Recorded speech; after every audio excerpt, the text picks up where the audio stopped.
கர்த்தர் நமக்காக யுத்தம் பண்ணுகிறவர். கர்த்தர் நமக்காக யுத்தம் பண்ணுகிறவர். முதலாவது நம் தேவன் யார்? அவர் எப்படிப்பட்டவர்? சங்கீதங்களின் புஸ்தகம் 24ஆம் சங்கீதம் 7-9 வரைக்கும் வாசிக்கும்படி அன்போடு கேட்கிறேன். சங்கீதங்களின் புஸ்தகம் 24 7, 8, 9.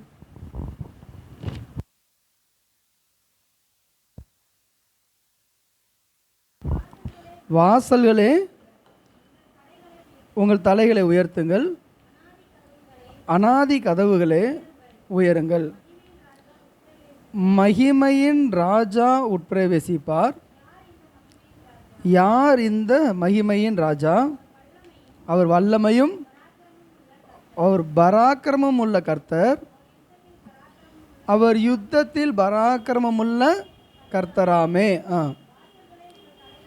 வாசல்களே உங்கள் தலைகளை உயர்த்துங்கள், அநாதி கதவுகளே உயருங்கள்.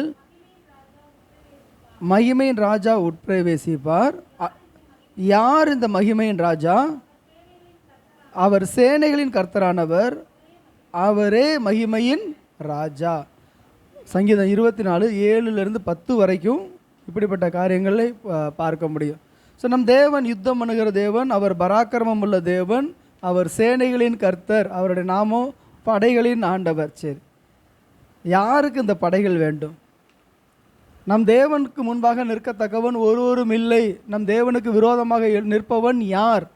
ஒருவரும் தேவனுக்கு முன்பாக நிற்க முடியாது, எதிர்த்து நிற்க முடியாது. அவருடைய நாசின் சுவாசத்தாலே அவர் அழித்து போடுவார்.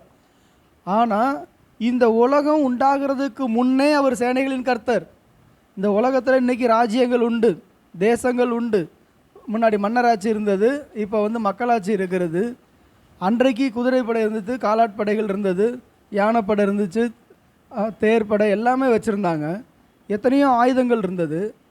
அன்றைக்கு ராஜாக்கள் இந்த பூமியை ஆண்டு கொண்டிருந்தாங்க. அவங்களுக்கு அந்த யுத்தங்கள் தேவைப்பட்டதாக இருந்துச்சு. ஆனால் பரலோகத்தில் எத்தனை ராஜ்யங்கள் உண்டு? பரலோகத்தில் அவருக்கு விரோதமான, ஆண்டவருக்கு விரோதமான ராஜ்யங்கள் இந்த பூமியில் தான் அத்தனை ராஜ்யங்கள் இருக்குது. America, Japan, Germany. இப்போ இந்த உலக மகா யுத்தம் வந்தப்போ எத்தனையோ நாடுகள் பிரிந்து யுத்தம் பண்ணுச்சு. பரலோகத்தில் எந்த நாடுகள் யுத்தம் பண்ணி தேவனுக்கு விரோதமாக எதிர்த்து நிற்க போகுது? ஒன்றும் இல்லை. ஆனால் அவருக்கு ஏன் சேனைகள் தேவை? அவர் ஏன் சேனைகளின் கர்த்தர் என்றால், மனுஷர்களாகிய உங்களையும் என்னையும் பாதுகாக்க அவர் சேனைகளின் கர்த்தராக இருக்கிறார். அல்லேலூயா. அவர் தம்முடைய தூதனை அனுப்புவார், அவருடைய சேனையை அனுப்புவார். நமக்காக தாங்க அந்த சேனை. அல்லேலூயா. என்னங்க சந்தோஷத்தை காணா? நம்மளை படைக்கிறதுக்கு முன்னாடியே ஆண்டவர் அவர் சேனை கூட்டத்தையே அவர் ஆயத்தம் பண்ணி வச்சுட்டார். நீங்களும் நானும் தனியாக இல்லை, நீங்களும் நானும் தனியாக போராட வேண்டிய அவசியமே இல்லை. பிசாசு போராடுதுங்க, போராடட்டும். அந்த பிசாசு அவனுமே ஒரு காலத்தில் அவன் சேனையில் தான் இருந்தவன். அவன் காப்பாற்றுகிறதுக்காக அபிஷேகம் பண்ணப்பட்ட ஒரு கேருப். ஆனால் அவன் விழுந்து போயிட்டான். அவனுக்காக நம்ம பயப்பட வேண்டிய அவசியமே இல்லை. எந்த நிலைமையிலையும் உங்களுக்கு காரியத்தை சொல்லிக் கொடுக்குறேன். நீங்கள் பிசாசுக்கு பயப்படாதீங்க, மந்திரவாதிகளுக்கு பயப்படாதீங்க, சூனியங்களுக்கு பயப்படாதீங்க, விக்கிரகங்களுக்கு பயப்படாதீங்க. பயந்தீங்கன்னா கர்த்தருடைய நாமத்திற்கு அது மகிமையை கொண்டு வராது. தேவன் துக்கப்படுவார். பிள்ளையே, நீ உருவாகிறதுக்கு முன்னே நான் உனக்காக சேனையை நான் உருவாக்கி வச்சிருக்கிறேன். நீ என்னை நோக்கி பார், நீ என்னை நோக்கி பார். இந்த சேனையெல்லாம் உனக்காகத்தான் அவர் அனுப்புவார். நேற்றைய தினம் second Saturday prayer, fourth Saturday நடந்துச்சு. அங்கே ஜெபம் பண்ணிகிட்டு இருக்கப்போ தான் கர்த்தர் எனக்கு இந்த வார்த்தையை கொடுத்தார். அங்கே அந்த வார்த்தையை மட்டும் நான் ஷேர் பண்ணிட்டு போயிட்டேன். 1 ராஜாக்களின் புஸ்தகம் 20ஆம் அதிகாரத்தை எடுத்துக்கொள்ளுங்கள். அதிலிருந்து தான் இன்றைக்கி காரியங்களே பார்க்க போகிறோம். 1 ராஜாக்களின் புஸ்தகம் 20ஆம் அதிகாரம் 23வது வசனத்தை வாசிக்கும்படி கேட்கிறேன். சீரிய ராஜாவுடைய ஊழியக்காரன் அவரை பார்த்து, அவருடைய தேவர்கள் மலை தேவர்கள், அதனால் அவர்கள் நம்மை மேற்கொண்டார்கள். நாம் அவர்களோடு சமபூமியில் யுத்தம் பண்ணினால் நல்லது, அப்பொழுது அவர்களை மேற்கொள்வது நிச்சயம். இந்த யுத்தம் எங்கே யாருக்கு நடக்குதுன்னா, இந்த முழு அதிகாரத்தை நீங்கள் படித்து பார்த்தீங்கன்னா தெரியும். முதல் 4 வசனத்தில் சீரியா ராஜாவாகிய பெனாதாத் இஸ்ரவேலின் ராஜாவாகி ஆகாபுக்கும் அவனுடைய ஜனங்களுக்கு விரோதமாக சமாரியாவை முற்றுகை போட்டு அதன் மேல் யுத்தம் பண்ண வந்தான். அவன் வரும்பொழுது எத்தனை பேரோட வந்தான் அப்படின்னா, 32 ராஜாக்கள் வந்தானான். அவன் கூட எத்தனை பேர் வந்தாங்க? அப்போ பெனாதாத் ஒருத்தன், 32 பேர் அடிஷ்னல். அப்போ மொத்தம் எத்தனை பேர்? 33 ராஜாக்களும் குதிரைகளும் ரதங்களும் இருந்தது. அவன் நகரத்துக்குள்ள இஸ்ரவேலின் ராஜாவாகிய ஆகாபினிடத்தில் ஸ்தானாதிபதிகளை அனுப்பி சொல்கிறான், உன் வெள்ளி என்னோடது, உன் பொண்ணு என்னோடது, உன் குமாரர் குமாரத்து வேலைக்காரர் வேலைக்காரி எல்லாம் என்னுடையது, எல்லாத்தையும் நான் எடுத்துக்க போகிறேன்னு சொன்ன உடனே ஆகாப் சொல்கிறான், நானும் என்னுடைய பொருள்களையும் நான் தர்றேன், என் மனைவி பிள்ளைகளை எல்லாம் விட்டுடு அப்படிங்கிறான். அவன் இல்லை நான் எல்லாரையும் நான் எடுத்துக்கொள்வேன் அப்படின்னு சொல்லும் பொழுது அவன் ரொம்ப கலங்கி நிற்கிறான். இந்த கலங்கி நிற்கும் பொழுது ஆண்டவராகிய தேவன்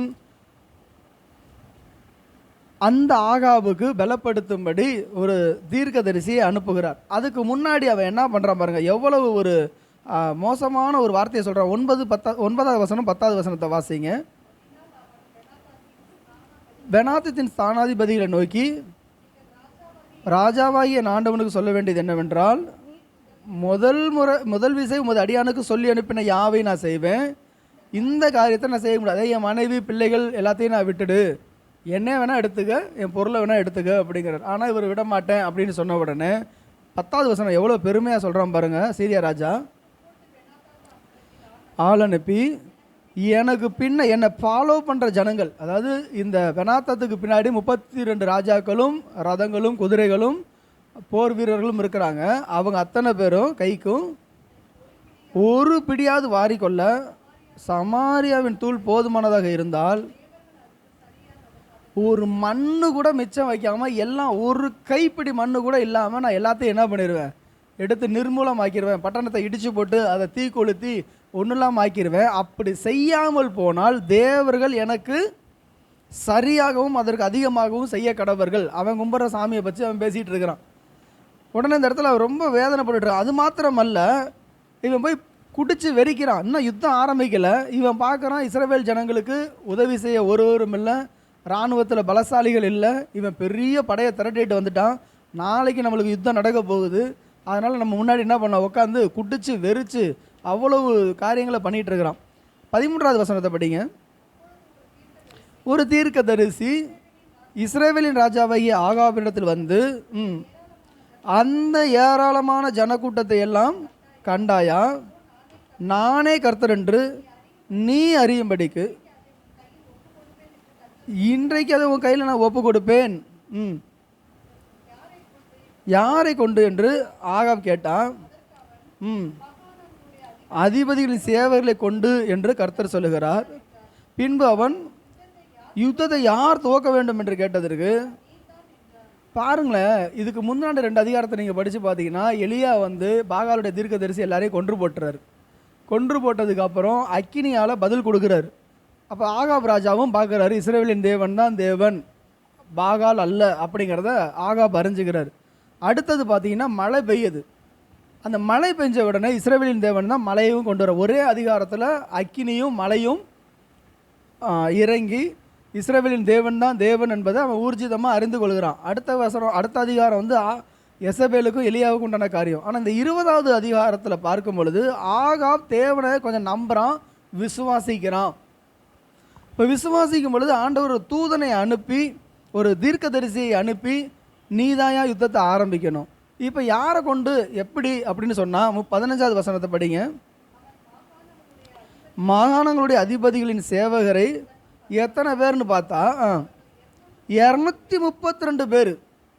அவர்களுக்கு பின்பு இஸ்ரவேல் புத்திரராகிய சகல ஜனத்தின் லக்கமும் பார்த்து மொத்தம் எத்தனை பேருங்க, 7232 பேர். போர் வீரர்கள் இல்லை, வெறும் 232 பேர் அதிபதிகளும் வெறும் 7000 பேர். அங்கே எத்தனை பேர் வந்திருக்கிறாங்க, 32 ராஜாக்கள் வந்திருக்கிறாங்க, படைகள் பெரும் படைகளோடு வந்திருக்கிறாங்க. ஆனால் இங்கே பார்த்தீங்க அப்படின்னா தேவன் ஒரு பெரிய அற்புதத்தை செய்கிறார். இன்றைக்கு யுத்தம் நம்பரை வச்சு கிடையாது, எத்தனை பேரை வச்சு தேவன் செய்ய போகிறாரு அப்படிங்கிறது கிடையாது. கர்த்தர் செய்ய எப்படி வேணாலும் நம்மளுக்காக செய்வார், அவர் நமக்காக யுத்தம் பண்ணுவார். ஹல்லேலூயா, ஹல்லேலூயா. 16வது வசனத்திலிருந்து 22 வரைக்கும் நீங்கள் படிக்கிறப்ப யுத்தம் எப்படி நடந்துச்சுன்னு பார்த்தீங்கன்னா நீங்கள் எல்லாத்தையும் விளக்க முடியாது, போய் படிச்சுக்குங்க. அப்போ அவங்க குடிச்சு வெறிச்சிருக்கும் பொழுது இந்த வார்த்தை இஸ்ரவேலின் ராஜாவுக்கு வந்த உடனே இவங்க பட்டணத்து கதவுகளெல்லாம் திறந்து வெளில வர்றாங்க. உடனே பெனாத்தாத் என்ன பண்ணுறான், குடிச்சிக்கிட்டு இருக்கிறவன் போதை வெறியில் அவன் உயிரோடு சமாதானமாக வந்தாலும் சரி சண்டைக்கு வந்தாலும் சரி அவனை உயிரோடு பிடிச்சிரு அப்படின்றான். அவ்வளவு ரொம்ப தீவிரமாக வரும் பொழுது இஸ்ரவேல் ஜனங்கள் அவர்களை வெட்டி போடுகிறார்கள். 21வது வசனம், 20வது வசனம், 21வது வசனம். அவர்கள் அவரவர் தங்களுக்கு எதிர்ப்படுகிறவர்களை வெட்டினார்கள். சீரியர் முருந்தோடி போனார்கள். இஸ்ரவேலர்கள் அவரை துரத்தினார்கள். சீரியாவின் ராஜா பெனாதாத் குதிரையின் மேல் ஏறி சில குதிரை வீரர்களோடு கூட தப்பி ஓடி போனான். ஓடி போயிட்டு அவன் ஊரில் போய் கேட்குறான். அப்படியே போய் தப்புச்சண்டா பொழைச்சமான்ட்டு வர்றான். அதுக்குள்ள ஒரு தீர்க்கதரிசி, அதே தீர்க்கதரிசி ராஜா கிட்ட வர்றான். நீ போய் உன்னோட இராணுவத்தை பலப்படுத்து, அடுத்த வருஷம் திரும்ப யுத்தம் வரும். அப்போ தான் இங்கே இந்த மீன் டயத்தில் தான் சீரியாவில் பெனாதாத்துக்கிட்ட பேசிகிட்டு இருக்கிறாங்க. ஐயோ, நீ யுத்தம் பண்ண போனது மலைக்கு போயிட்ட, அவங்க கும்பிட்ற சாமி மலைகளில் தேவன், நீ கொண்டு வந்து சமபூமியில் வச்சுட்டேன்னா அவங்கள ஜெயிக்க முடியாது அப்படின்னு. அவனுக்கு தெரியாது இஸ்ரவேலின் தேவனுடைய வல்லமை. அவர் மலைகளுக்கும் தேவன் தான், சமபூமிக்கும் தேவன் தான். நாம் இன்றைக்கி பல நேரங்களில் இந்தந்த பகுதிகளில் நம்மளால் ஊழியம் செய்ய முடியாது, இந்தந்த வீடுகளில் குடியிருக்க முடியல, சில நேரத்தில் நம்மளால் அந்த வாசல்கள் அடைக்கப்பட்டிருக்கு, இந்தந்த இடத்துல வேலை செய்ய முடியாது, ரொம்ப போராட்டமாக இருக்கும் நம்ம நினச்சிட்டு இருக்கிறோம். இந்த பூமியில் எந்த எல்லையாக இருந்தாலும் அதை மேற்கொள்ளக்கூடிய பலனை கர்த்தர் நம்மளுக்கு கொடுத்துருக்காரு. எப்போ நம்ம அதை விட்டு வெளியில் வரணும்னா, நமக்கு மேற்கொள்ளக்கூடிய பலன் இல்லை, நம்மளுக்கு உழைக்க முடியல, போராட முடியலன்னா நீங்கள் வெளியில் வந்துடலாம். ஆனால் தேவனை சார்ந்து கொண்டு நானும் தேவனோடு சேர்ந்துக்கிறேன்னு சொன்னால் கண்டிப்பாக நீங்கள் சுதந்திரிக்கவே முடியும். ஆண்டவர் பார்க்குறாரு. இந்த வார்த்தை சீரியா எங்கே இருக்குது, இஸ்ரவேல் தேசம் எங்கே இருக்குது, சமாரியா எங்கே இருக்குது, சீரியாவில் பேசிக்கிட்டு இருக்கிறத சீரியா ராஜா கிட்ட ஒருத்தன் சொல்கிறான், அவங்க தேவர்கள் மலை தேவர்கள். அந்த வார்த்தையை இஸ்ரவேலின் ராஜா கேட்கல, இஸ்ரவேலின் பரிசுத்தர் கேட்டார். அல்லேலூயா. அந்நிய தேசத்தில் பேசிகிட்டு இருக்கிற ரகசியம், இது ஒரு இராணுவ ரகசியம். அவங்கள என்ன பண்ணணும், நேரம் சமபூமிக்கு கொண்டு வந்துடணும். ஆண்டவர் பார்க்குறாரு. 28வது வசனத்தை படிங்க. தேவனுடைய மனுஷன் ஒருவன் வந்து இஸ்ரவேல் ராஜாவை பார்த்து, கர்த்தர் பள்ளத்தாக்குகளின் தேவனாயிராமல் மலைகளின் தேவனாய் இருக்கிறார் என்று சீரியர் சொல்லியிருக்கிறபடியால் நான் இந்த ஏராளமான ஜனக்கூட்டத்தை எல்லாம் உன் கையில் ஒப்பு கொடுத்தேன், அதனால் நானே கர்த்தர் என்று நீங்கள் அறிவீர்கள். ஏற்கனவே பல முறை ஆண்டவர் சொல்கிறார், நான் தான் கர்த்தர், நான் தான் கர்த்தர், நான் தான் கர்த்தர். அவர் நிரூபிச்சுக்கிட்டே வர்றாரு. இதுக்கு முன்னாடி போன வருஷம் யுத்தத்துலேயும் அவர் தான் தேவன். ஏன்னா வெறும் 232 அதிபதிகளையும் 7000 ஜனங்களை வச்சு மிகப்பெரிய ரட்சிப்பை கர்த்தர் கொடுத்தார். இப்போ அவன் போய் இன்னும் அதுக்கு முந்தின 27வது வசனம் பார்த்தீங்கன்னா, 2 சிறிய வெள்ளாட்டு கடைகளை போல நிரம்பினார், பாளையம் இறங்கினார்கள். தேசம் சீரியரால் நிறைந்திருந்தது. எண்ணவே முடியல, அந்த அளவுக்கு வந்துட்டாங்க. இப்போ தான் ஆண்டவர் சொல்கிறாரு, நான் என்னையை பார்த்து அவன் சொல்லிட்டான், மலைகளுக்கு மட்டும்தான் தேவன், பள்ளத்தாக்கு என்னால் ஒன்றும் செய்ய முடியாதுன்னு.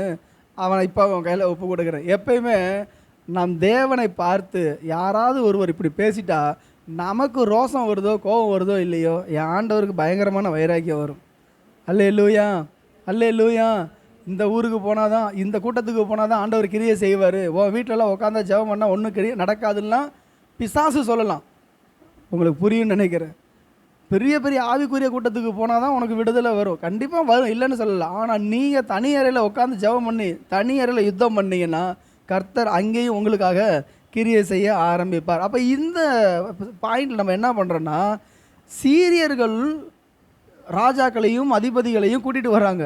இஸ்ரவேலின் தேவன் நீங்கள் நேரடியாக யுத்தம் பண்ணலை, எந்த ஜனத்தை பார்த்து அற்பமாக நினச்சாங்களோ அவங்கள வச்சே தேவன் பெரிய காரியங்களை செய்தார். மனிதர்களை சிறிய கூட்டத்தை வச்சு ஒரு பெரிய கூட்டத்தை கர்த்தர் ஒன்றும் இல்லாமல் ஆக்கினார். யுத்தத்தில் 2வது வகை, 2 ராஜாக்களின் புஸ்தகம் 7வது அதிகாரம் முதல் 2 வசனம். கர்த்தருடைய வார்த்தையை கேளுங்கள். நாளை நேரத்தில் சமாரியாவின் வாசலில் ஒரு சேக்கலுக்கும் வார்கோதுமை கர்த்தர் சொல்லுகிறார். இதுக்கு முந்தின அதிகாரத்தை நீங்கள் படித்து பார்த்தீங்கன்னா எலிசா கிட்ட ஆண்டவர் பேசினதாக இருக்காது. அவங்க தனிப்பட்ட முறையில் அந்தரங்கத்தில் அவர் பேசி வார்த்தையை வாங்கிட்டு வர்றார். அவர் சொல்கிறார், கர்த்தர் சொல்கிறாரு, நாளைக்கு இந்நேரத்தில் இவ்வளவு சீப்பாக பொருள்கள் விற்க போகுது அப்படின்ன உடனே அந்த பிரதானிகள் அதிபதி சொல்கிறான், அந்த பிரதானி சொல்கிறான், கர்த்தர் வானத்து பலகணிகளை மதகுகளை திறந்தாலும் இப்படி நடக்குமா அப்படின்னோடனே இவருக்கு கோபம் வருது. நீ உன் கண்ணால் மாத்திரம் பார்ப்ப, நீ அதை சாப்பிட மாட்டேன். சரி, இதுக்கு பின்னாடி ஒரு காரியம் இருக்குது. நம்ம எல்லாம் இந்த அற்புதத்தை தான் பேசிகிட்டு இருக்கிறோம். ஏன் இந்த அளவுக்கு பஞ்சம் வந்துச்சுன்னா, இதுக்கு முந்தின அதிகாரம் 6ஆம் அதிகாரம் 24-25 நீங்கள் படித்து பார்த்தீங்கன்னா, சீரியாவின் 6ஆம் அதிகாரம் 24 25. இதற்கு பின்பு சீரியாவின் ராஜா அந்த பெனாதாத் தன் இராணுவத்தை எல்லாம் கூட்டி கொண்டு வந்து சமாரியாவை முற்றுகை போட்டான். அதனாலே சமாரியாவிலே கொடிய பஞ்சம் உண்டாயிற்று. ஒரு கழுதத்தலை 80 வெள்ளிக்காசுக்கும் புறாக்களுக்கு போடுகிற காப்படி பயிர் 5 வெள்ளிக்காசுக்கு விற்க மட்டும் அது முற்றுகை போட்டான். எத்தனை நாளாக முற்றுகை போட்டதுனால வியாபாரம் நடக்கலை, வேலை நடக்கலை, இருக்கிற காசெல்லாம் தீருது, இருக்கிற உணவுப் பொருள்கள்லாம் தீர ஆரம்பிக்குது. உணவுப் பொருள் தீர தீர தீர எல்லாம் அதை பின்னாடி படிச்சிங்கன்னா 2 பேர் பிள்ளைய சமைச்சு சாப்பிட்ருப்பாங்க. இன்றைக்கி உன் பிள்ளைய கொடு, நாளைக்கு என் பிள்ளைய நான் சமைச்சு தரேன்னு சொல்கிறப்ப அவன் செய்ய மாட்டான். திரும்ப இதே போல் அந்த ராஜா கிட்ட போகும்பொழுது இதே ஆகாப் தான் அவன் அங்கே அவன் இருப்பான்.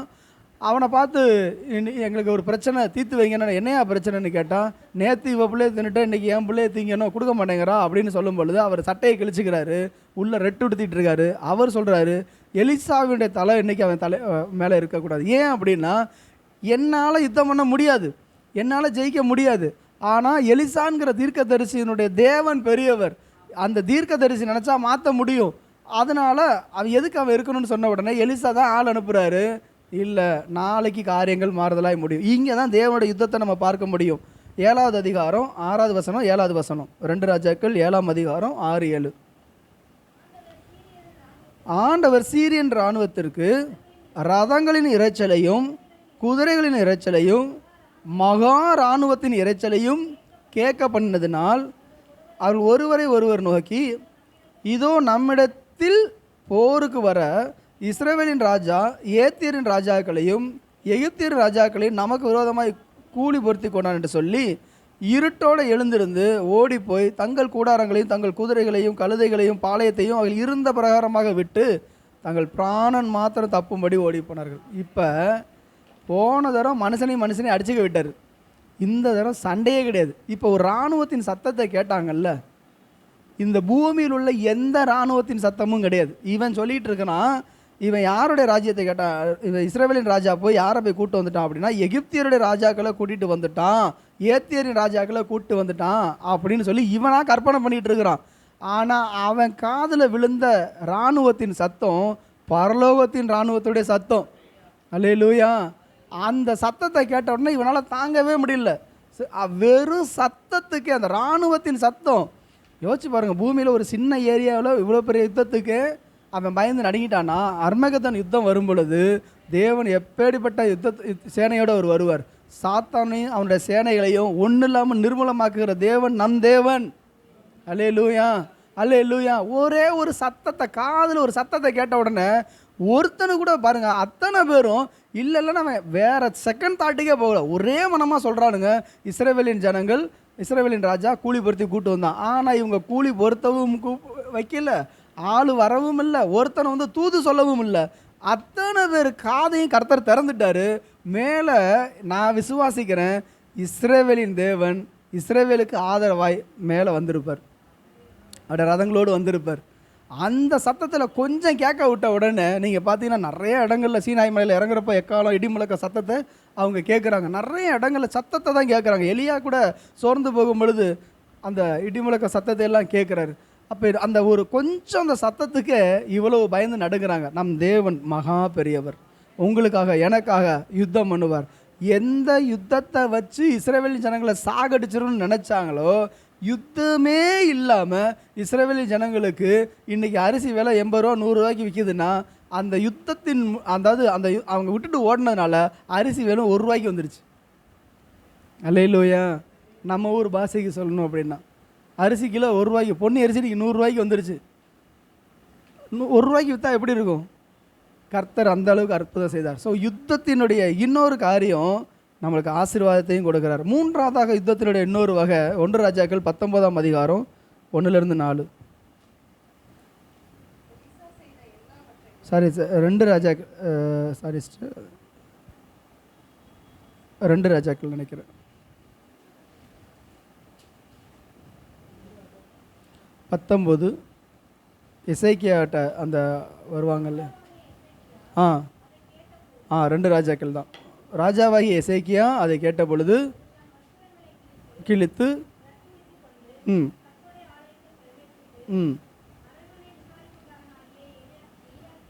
ம்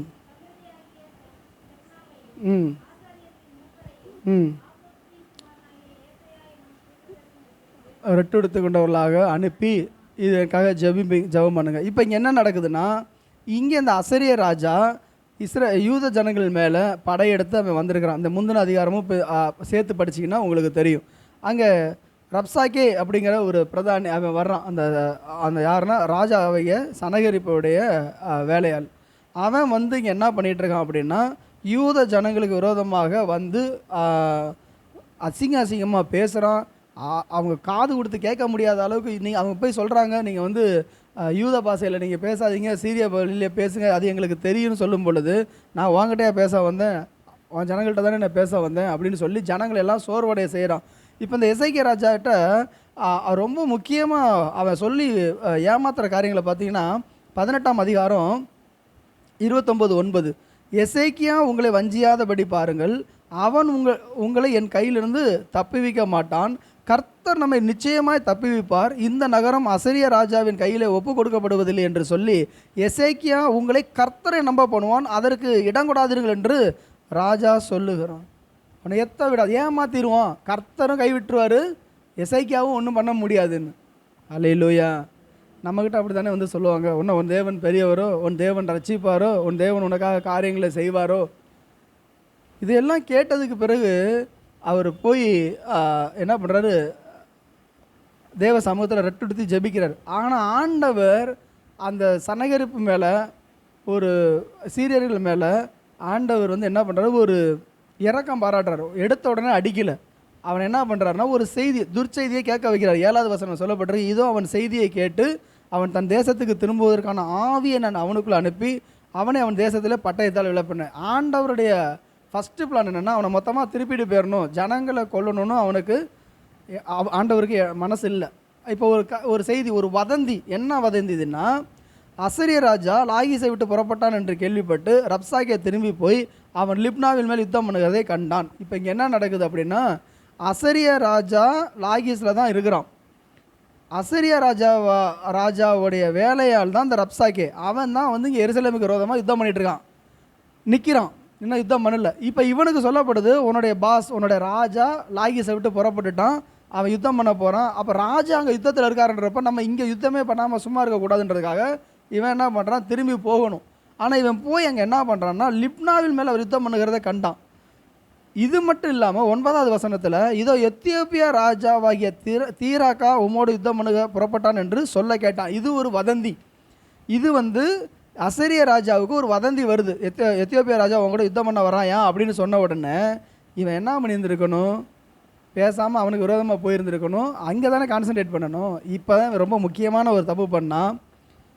அப்பொழுது அவன் திரும்ப எசேக்கியாவின் இடத்தில் ஸ்தானாதிபதிகளை அனுப்பி, நீங்கள் யூதாவின் ராஜாவாகிய எசேக்கியாவுக்கு சொல்ல வேண்டியது என்னவென்றால், எருசலேம் அசரிய ராஜாவின் கையிலே ஒப்பு கொடுக்கப்படுவதில்லை என்று நீ நம்பி இருக்கிற உன் தேவன் உன்னை எத்த ஒட்டாதே. அவன் யாருங்க இஸ்ரவேலின் தேவனை பார்த்து குறை சொல்கிறதுக்கு? உன் தேவன் உன்னை ஏமாத்துவார். எத்த விட்டதுன்னா ஏமாத்துறதுன்னு அர்த்தம். எத்தன் ஏமாத்துகிறோன். கடவுள் நம்மளை ஏமாற்று வராங்க, நம்மளை படைச்ச உண்டாக்கின தேவன் ஏமாத்து வராங்க. அது இஸ்ரவேலுக்கு ஆதரவாக இருக்கிறவர் யார்? எருசலேமுக்கு ஆதரவாக இருக்கிறது யார்? சகல ராஜ்யத்தை பார்க்கலாம், சகல ஸ்தானங்களை பார்க்கலாம், எருசலேமை கர்த்தர் தமக்காக தெரிந்து கொண்டார், எருசலேமை காக்கிறவர் அங்கே இருக்கிறார். ஆனால் அவன் சொல்கிறான், உன்னோட தெய்வம் உன்னை ஏமாத்திரும், நீ அதை வந்து என்ன பண்ணிடாத, நீ ஏமாந்து போயிடாத, எசேக்கியாவும் ஒன்றும் பண்ண முடியாது, உலகத்தில் எத்தனையோ ராஜ்யத்தை நான் ஜெயிச்சுட்டு வந்தேன், அவங்களாம் எத்தனையோ கும்பிட்டுட்டு வந்தாங்க, வணங்கி வந்தாங்க, பலி செலுத்தினாங்க, ஒரு தெய்வமும் என் கைக்கு அந்த ஜனங்களை தப்ப வைக்க முடியல. இதே போல தான் உன்னை நான் அடித்து காலி பண்ணி. இதுக்கு முன்னாடி அவன் இஸ்ரவேலில் 10 கோத்திரத்தை அடிச்சிருக்கலாம், ஏன்னா அவங்க வந்து கர்த்தரை விட்டுட்டு வேறு கண்ணுக்குட்டியை வணங்க ஆரம்பிச்சிட்டாங்க. ஆனால் எருசலேமுக்கு வரும் பொழுது இந்த ராஜா இஸ்ரவேலின் தேவனாகிய யெகோவா தேவன் மேலே அவர் நம்பிக்கை வச்சு அவர் தேவனை தேடிட்டு இருந்தார். ஆனால் இவன் என்ன நினச்சிட்டான், எல்லா கடவுளை போல தான் இந்த தேவனும் அப்படின்ட்டான், எல்லாரை போல தான் இந்த ஜனமுன்னு. ஆனால் நம்முடைய பலன் நம்மக்கிட்ட கிடையாதுங்க, நம் தேவன்கிட்ட இருக்குது. சொல்லுங்களேன், என் பலன் என்னுடையது அல்ல, என் தேவனுடையது. சொல்ல மாட்டேங்கிறீங்க. என்னுடைய பலன் என்னுடையது அல்ல, என் தேவனுடையது. இஸ்ரவேலை காக்கிறவர் தூங்குகிறதும் இல்லை, உறங்குகிறதும் இல்லை. உன்னை தொடுகிறவன் அவருடைய கண்ணின் மணியை தொடுகிறான். நமக்கு யுத்தம் பண்ணுறதுக்கு, போராடுறதுக்கு, சண்டை போடுறதுக்கு தெம்பு இல்லைன்னா கர்த்தர்ட்ட கையை விரிச்சிட வேண்டியதுதான். ஆண்டவரே நீங்கள் தான்ப்பான்னு. பல நேரத்துலலாம் மாம்சத்தோடு நம்ம யுத்தம் பண்ண ஆரம்பிச்சிட்டோம் அப்படின்னு சொன்னால் நம்ம ஜெயிக்கவே மாட்டோம். அப்போ ஆண்டவர்கிட்ட ஒப்பு கொடுத்துடணும். இப்போ இந்த எசேக்கியா என்ன பண்ணுறாரு, ஏற்கனவே அவனை வெளியில் ஆண்டவர் ஒரு செய்தியை கொடுத்து அவனை புறப்பட பண்ணினாலும் இவன் திரும்ப ஒரு நிருபத்தை எழுதுகிறான். ஒரு பெரிய லெட்டரை எழுதி அந்த லெட்டரை வந்து எசேக்கியா கிட்ட கொடுக்குறான். என்னென்னா அது வந்து அதை படித்து பார்த்தா எல்லாரோட இருதயமும் சோர்ந்து போகிற அளவுக்கு இதுதான் வந்து நம்மளை டிஸ்கரேஜ் பண்ணக்கூடிய வார்த்தைகள். எப்பயுமே ஒரு காரியம் தெரிஞ்சுக்கங்க, யாராவது உங்களுக்கு வந்து ஒரு லெட்ரு கொடுக்குறாங்க, ஒரு ஒரு ஒரு ஒரு ஓலை வருது, உங்களுக்கு விரோதமாக ஒரு டாக்குமெண்ட் வருது, உங்களுக்கு விரோதமாக ஒரு வாரண்ட் வருது, இல்லை ஒரு எஸ்எம்எஸ் வருது, ஒரு மெசேஜ் வருது, இமெயில் வருது, ஏதாவது ஒரு வருது அப்படின்னா உடனே சோர்ந்து போயிடாதீங்க. கர்த்தர்ட்ட காட்டுங்க, கர்த்தர்ட்ட சொல்லுங்கள். இவர் எசேக்கியா என்ன பண்ணுறாரு, நேரம் ஆண்டவருக்கு படிக்க தெரியாதா, அவன் எழுதுறப்பையும் அங்கே தான் ஆண்டவர் பார்த்துட்டு இருக்காரு. அந்த அசரிய ராஜா சனகரிப்பு அவன் கையால் நிருபத்தை எழுதுகிறப்ப தேவன் அதை பார்த்துக்கிட்டு தான் இருக்கார். ஒருவனுடைய நாவிலே சொல் பிறவாததற்கு முன்னே எல்லாவற்றையும் அறிந்தவர். அவன் என்ன எழுதுவாங்கிறது ஆண்டவருக்கு தெரியும். எழுத விட்டு வேடிக்கை பார்க்குறாரு. எழுது எனக்கு விரோதமாக, என் ஜனத்துக்கு விரோதமாக நீ என்ன பண்ணுற, டைப் பண்ணிட்டு உட்காந்துட்டு இருக்கிற, நல்லாவே எழுது, எவ்வளோ முடியும் எழுதுக்கேன்னு. இதை கொண்டு வந்தோடனே எசேக்கியா என்ன பண்ணுறாருன்னு பார்த்தா, எசேக்கியா பார்த்தாரு, ஒன்றும் பண்ணல. இதுக்கு முன்னாடி உபவாசம் இருந்தார், ரெட்டு இருந்தார், எல்லாம் பண்ணார். இப்போ தீர்க்கதரிசிக்கிட்ட போகல. முன்னாடி அதிகாரத்தில் பார்த்தீங்கன்னா ஏசாயா தீர்க்கதரிசிக்கிட்ட போய் சொல்கிறாரு, எங்களுக்காக ஜெபிங்க அப்படிங்கிறாரு. ஆனால் இந்த தடவை அந்த நிருபத்தை வாங்கின உடனே எசேக்கியா நேராக கர்த்தருடைய ஆலயத்துக்கு போயிட்டார். கர்த்தருடைய ஆலயத்துக்கு நேராக போய் ஆலயத்துக்கு நேராக அந்த ஓலையை விரித்து பார்த்து ஆண்டவர்கிட்ட காமிச்சார். ஆண்டவரே படித்து பாருங்க, இங்கே என்ன அவன் எழுதியிருக்கிறான். இந்த பெருமையின் ஆவிங்கிறது லூசிஃபருடைய ஆவி. இஸ்ரவேலின் தேவனுக்கு விரோதமாக, இஸ்ரவேலின் ஜனங்களுக்கு விரோதமாக ஒரு டாக்குமெண்ட்டை எழுதுனதுனால அவன் சொல்கிறான், ஆண்டவரே அவன் உலகத்தில் உள்ள எல்லா தெய்வத்தையும் அவன் தெய்வத்தை அழிச்சிருக்கலாம், ஜனங்களை அழிச்சிருக்கலாம், அது வெறும் கை வேலைப்பாடு. ஆனால் எங்கள் தேவனாய கர்த்தர் சொல்கிறது பாருங்கள், 15வது வசனம், கர்த்தரை நோக்கி, கேருபீன்கள் மத்தியில் வாசம் பண்ணுகிற இஸ்ரவேலின் தேவனாய கர்த்தாவே, நீர் ஒருவரே பூமியின் ராஜ்யங்களுக்கெல்லாம் தேவனானவர். பூமியில் உள்ள எல்லா ராஜ்யத்திற்கு யார் தேவன்னா என் தேவன் தான். நீர் வானத்தையும் பூமியை உண்டாக்கினீர். கர்த்தாவே உமது செவியை சாய்த்து கேளும். கர்த்தாவே நீர் உமது கண்களை திறந்து பாரும். சனகரிப் ஜீவனுள்ள தேவனை நிந்திக்கும்படி சொல்லி அனுப்பின வார்த்தைகளை கேளும். இன்றைக்கி நம்ம ஆண்டவர்கிட்ட சொன்னால் போதுங்க. இன்றைக்கி ஒரு பிரச்சனை வந்த உடனே மனுஷர்கள்ட்ட ஓடுறோம், அங்கே இப்படி நடக்குது, இங்கே இப்படி நடக்குது, எனக்கு விரோதமாக பண்ணிகிட்டு இருக்கிறாங்க, இந்த ராஜா செஞ்சதை போல் நம்மளும் செஞ்சிட்டோம் அப்படின்னு சொன்னால், அல்லேலூயா அல்லேலூயா, பெரிய காரியங்களை கர்த்தர் செய்வாருங்க. அது சொல்கிற ஆண்டவரே, உண்மையிலுமே மற்ற தேசத்தெல்லாம் நாசமாக்கிட்டான், உண்மைதான்.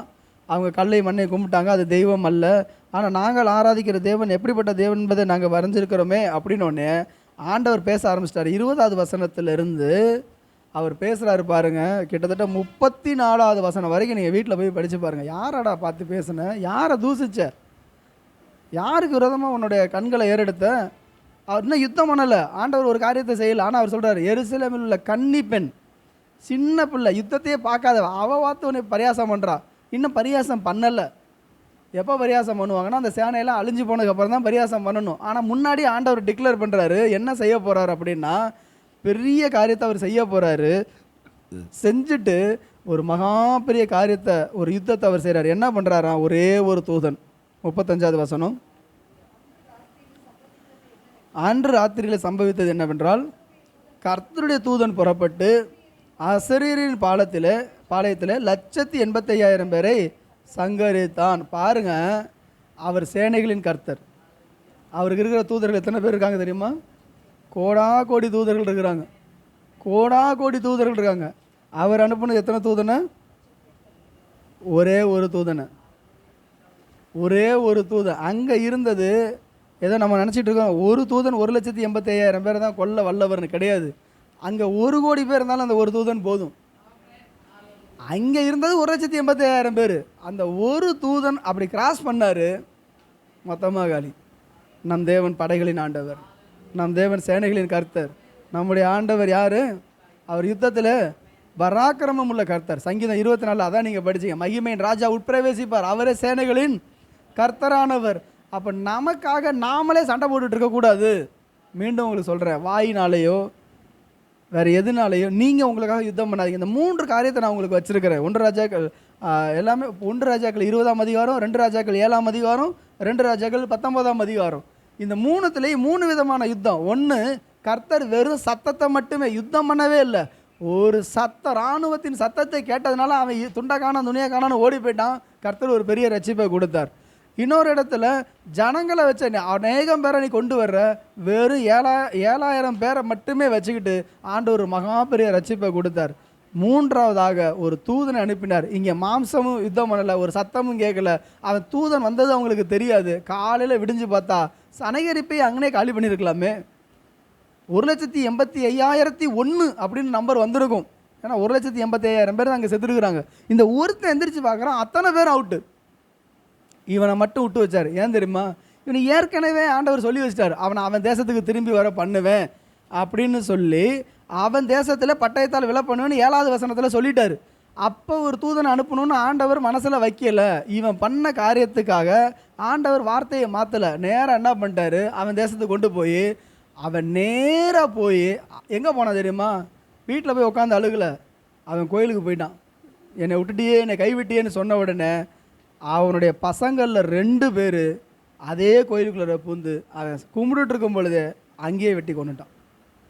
என் ராஜ்யம் போச்சு, என் தேசத்து எத்தனையோ ராஜ்யத்தில் அடித்து கொண்டு ஜெயிச்சுட்டு வந்தேன், ஒரு ராஜ்யத்துக்கிட்ட போய் என் நாட்டையே இழந்துட்டேனே, என் இராணுவத்தை இழந்துட்டேனே, என் பேர் கெட்ட பேர் ஆயிடுச்சு. அசிரிய ராஜான்னா உலகமே நடுங்கிட்டு இருந்த காலத்தில் இந்த ஒரு மகா பெரிய சக்கரவர்த்தியாக இருந்தவன் அங்கே போய் இஸ்ரவேலின் தேவன்கிட்ட போய் மோதி பார்த்துட்டு இன்றைக்கி ஒன்றும் இல்லாமல் ஆனதுனால சும்மா இருந்த எசேக்கியாவை கர்த்தர் பெரிய ஆளாக்கிட்டார். அல்லேலூயா, அல்லேலூயா. நம்ம அப்போ சப்பையெல்லாம் அடித்து ஜெயிக்கக்கூடாது. இருக்கிறதுலே பெரிய ஆளுங்க, பெரிய முதலையெல்லாம் அடித்து ஜெயிக்க தான் கர்த்தர் நம்மளை வச்சுருக்கிறார். ஆமென். உலகத்தில் ஒரு பெரிய ஆள், அவன் பெரிய ஃபோர்ஸாக இருக்கலாம், பெரிய பிசாசாக இருக்கலாம், அதை அடித்து ஜெயிச்சிட்டா கர்த்தர் நம்மளை ஒரு பெரிய ஒரு எப்படி சொல்கிறது, ஒரு பேரை பெருமைப்படுத்துவார். ஸோ நம்ம யுத்தத்தின் வகையை கர்த்தர் முடிவு பண்ணிக்கட்டும். யுத்தம் எப்படி பண்ணுறான்றத கர்த்தர் முடிவு பண்ணட்டும். நாம் யுத்தம் பண்ண சிலர்லாம் ஜெபிக்கும் பொழுது, ஆண்டவரை நீ இறங்கி வாங்க, அவன் கடவா போல உடைங்க, அவன் மண்ணை பிளந்து பூமிக்குள்ள அவன் உயிரோட போகட்டும். நம்மளாம் ஆண்டவருக்கு ஆலோசனை சொல்லி ஜெபிக்கவே கூடாது. கர்த்தாவே பிரச்சனை இது, நாங்கள் இந்த நேரத்தில் இப்படி இருக்கிறோம், நீர் என்ன செய்ய சித்தமாக இருக்கிறீர் சொல்லுங்களேன். நம்மளோட யுத்தம் பண்ணுறவங்கள்ட்ட, ஆண்டவரே நீங்கள் வாங்க, அவன் கண்ணை குருடாக்குங்க, அவன் பலகீனம் வரட்டும், அவன் வியாதி வரட்டும், இப்படிலாம் நீங்கள் ஜெபிக்கவே கூடாது. பிரச்சனை என்ன, இந்த பிரச்சனையில் தீர்வு கொடுக்கறது தேவன், இந்த யுத்தத்தில் ஜெயம் கொடுக்கறது தேவன், இந்த யுத்தத்தினுடைய மெத்தடை டிசைட் பண்ணுறது தேவன். அவர் பார்த்துக்குவார். நான் என்ன பண்ண, எனக்கு தேவை ரிசல்ட்டு, எனக்கு தேவை சமாதானம், எனக்கு தேவை விடுதலை, எனக்கு தேவை மகிமை. எனக்காக யார் செய்வார்னா கர்த்தர் செய்வார். அவர் யுத்தங்களை நடப்பிக்கிறவர். அவர் என்ன சொன்னாலும் அவர் அப்படியே நம்ம கீழ்ப்படிஞ்சிட்டோம்னா நமக்காக இஸ்ரவேலை காக்கிறவர் தூங்குகிறதும் இல்லை உறங்குகிறவர். ஒன்றுங்க, இந்த எந்த இடத்துலையுமே மனுஷனை நாடி போகாது. இந்த 3 யுத்தத்துலையுமே பார்த்தீங்கன்னா தேவனை மட்டும்தான் நோக்கி பார்த்தாங்க, தேவனுடைய வார்த்தையை நம்பியிருந்தாங்க. இன்றைக்கி நாம் கர்த்தருடைய வார்த்தையை நம்பி உங்களுடைய வேதத்தை முத்தம் விடுங்க. நிறைய ஆண்டவர் நம்மளுக்கு நிறைய விஷயங்களை நிறைய வச்சிருக்கிறார். இது படிக்க படிக்க அவ்வளோ சந்தோஷமாக சிரிப்போம், சந்தோஷமாக இருக்கும். ஏன்னா அவர் அவ்வளோ நம்மளை நேசிக்கிறாருங்க. மீண்டும் சொல்கிறேன், உங்களை என்னை உண்டாக்குறதுக்கு முன்னே ஒரு சேனை ஆண்டவர் உருவாக்கி இருக்கிறார். கடைசி யுத்தம் வரைக்கும் நமக்காகத்தான், கடைசி யுத்தமும் நமக்காகத்தான். நம்ம ஒன்றும் சாதாரணமாக இல்லை. சிலர்லாம் வந்து Z+, பூனை படம் அந்த படம்னு சொல்லி வச்சுட்டு இருக்கிறாங்க. நம்மளோட பெரிய இராணுவம் இருக்குது. எலிசா தீர்க்கதரிசி பார்த்தாரு, நீ அவர்களோடு இருப்பவர்களை பாரிக்கிலும் நம்மோடு இருக்கிறவர்கள் அதிகம். நம்ம கண்கள் திறக்கப்படணும், நம்ம உணரணும். ஆண்டவர் அவங்கள்ட்ட அவங்க இருக்காங்க, இவங்க இருக்காங்க, யார் இருந்தான்னா என் கூட இஸ்ரவேலின் தேவன் இருக்கிறார். அந்த தேவன் சும்மா வர மாட்டார், ஒரு தூதன் போதும். ஆமேன். தகப்பனே உம்மை துதிக்கிறேன், ஸ்தோத்திரிக்கிறேனப்பா. இந்த நாள் ஆண்டவரே கிருபையாக நடத்தி கொண்டு வந்ததுக்காக ஸ்தோத்திரம். ஆண்டவரே இந்த நாட்களில் நம்முடைய பிள்ளைகள் அனுபவிச்சுட்டு இருக்கிற போராட்டங்கள், யுத்தங்கள் எல்லாவற்றிலும் கர்த்தர் நீங்கள் ஆண்டவரே விடுதலையை கொடுப்பீராக ராஜா. ஆண்டவரே கர்த்தர் எங்களுக்காக யுத்தம் பண்ணுகிறவர், கர்த்தர் எங்களுக்காக யுத்தம் பண்ணுகிறவர். நீங்கள் சும்மா இருங்கள், கர்த்தர் உங்களுக்காக யுத்தம் பண்ணுவார். ஆண்டவரே அன்றைக்கு யாத்ராகமத்தின் புஸ்தகத்தில் ஆண்டவரே மோசையின் மூலமாக தேவன் பேசினார். யூதா மனுஷரே, எருசலேமின் குடிகளே, ஹல்லேலூயா, யோசபாத்துக்கு சொன்னீரப்பா. ஆண்டவரே அப்பா எசேக்கியா வாழ்க்கையில் நீங்கள் செஞ்சீங்கப்பா, மோசையுடைய வாழ்க்கையில் நீங்கள் செஞ்சீங்கப்பா. எங்கள் வாழ்க்கையில் நீங்கள் செய்ய வல்லவர், எங்களுடைய வாழ்க்கையிலும் செய்ய வல்லவர். யுத்தம் உம்முடையது ஆண்டவரே. குடும்பத்தில் என்ன போராட்டமாக இருக்கலாம், ஊழிய ஸ்தலத்தில், வேலை ஸ்தலத்தில் யார் எப்படி வேணாலும் எதிர்த்து நிற்கலாம். ஆண்டவரே நாங்கள் அமைதியாகிடுறோம். கர்த்தர்கிட்ட சொல்லுங்களேன், கரங்களை உயர்த்தி, ஆண்டவரே நான் அமைதியாக இருக்கிறேன், நான் உம்மை துதிக்கிறேன், நான் உம்மிடத்தில் ஸ்தோத்தரிக்கிறேன், நான் ஜெபிக்கிறேன். நான் போய் வக்கீலை பார்க்க போகிறதில்ல, நான் போய் போலீஸை பார்க்க போகிறதில்ல, நான் போய் மனுஷர்களை தேட போகிறதில்ல. நான் இஸ்ரவேலின் தேவனுக்கு முன்பாக நான் நிற்பேன், இஸ்ரவேலின் தேவனுக்கு முன்பாக நான் நிற்பேன், இஸ்ரவேலின் தேவனுக்கு முன்பாக நான் நிற்பேன். எனக்காக கர்த்தர் யுத்தம் பண்ணுவார். எனக்கு வர வேண்டியது என்ன தேடி வரும். எனக்கு வர வேண்டிய மகிமை, எனக்கு வர வேண்டிய வெற்றி, எனக்கு வர வேண்டிய சுகம், எனக்கு வர வேண்டிய சொத்து சுகம் எல்லாம் என்னை தேடி வரும். நான் தேவனுக்கு முன்பதாக கரத்தை உயர்த்துவேன். ஆண்டவரே, எங்களை அர்ப்பணிக்கிறோம் அப்பா.